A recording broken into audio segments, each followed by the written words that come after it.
उज्जैन के चारधाम मंदिर पर प्रतिवर्षानुसार इस वर्ष भी 56 भोग का आयोजन किया जा रहा है, जिसमें बड़ी संख्या में भक्तों ने पहुंचकर भोजन प्रसादी ग्रहण की।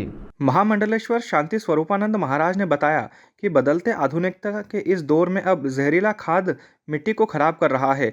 अब धीरे धीरे फिर लोग जैविक खाद गोबर के खाद की ओर बढ़ रहे हैं।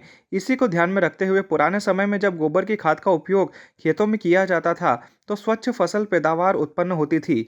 यही कारण है कि भगवान श्री कृष्ण ने गोवर्धन पर्वत उठाकर इसकी पूजन का महत्व बताया था। तब से ही गोवर्धन पूजा के साथ साथ गाय बैल की पूजा की जाती है। किसी को ध्यान में रखते हुए 56 भोग लगाकर आज सत्संग का आयोजन किया गया है और 56 भोग के प्रसाद को भक्तजनों में वितरित किया गया है।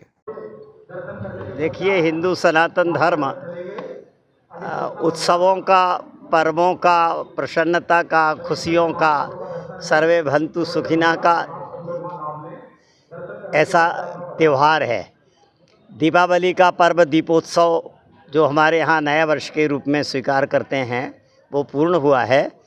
हम लोग आश्रम की दृष्टि से भगवान का 56 भोग जो भगवान श्री कृष्ण ने ब्रजवासियों से करवाया था कि भाई हम परोक्ष देवता की पूजा नहीं, प्रत्यक्ष देव जो पेड़ हैं, पहाड़ हैं, गोवर्धन है, गाय है, क्योंकि हमारे यहाँ गोधन, गजधन, बाजधन और रतन धन खान, जब आवे संतोष धन सब धन धूरि समान, तो गोधन विशेष माना है।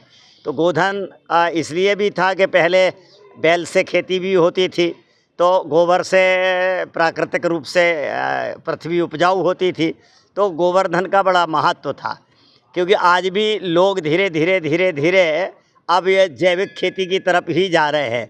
अब खाद हमारी उर्वरक शक्ति को ख़त्म कर रहे हैं, तो फिर से गोबर पर लौट रहे हैं।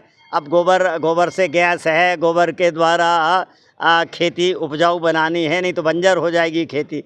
तो ये गोवर्धन की पूजा का महत्व बताने की दृष्टि से भी, और समरसता, एकता, अखंडता और हिंदू संस्कृति, ये जो प्रकाश की पर्व की संस्कृति है, वो समाज में प्रकाश फैलाती रहे। तमसो मा ज्योतिर्गमय, हम सब लोग अंधकार से प्रकाश की ओर चले। अपने जीवन में जो कुविचार है, जो अज्ञान है, अविद्या है, उसको नष्ट करके ज्ञान की ओर चले और ज्ञान को प्रकाशमय अपने जीवन में बनाते हुए अपने जीवन को सुखी बनाएं। आज चारधाम मंदिर में भगवान द्वारिकाधीश को 56 भोग का भोग लगाया गया है। बाद में जो भक्त आए हुए हैं वो सब थोड़ी देर सत्संग करेंगे। बाद में यहाँ प्रसादी का कार्यक्रम रखा गया है।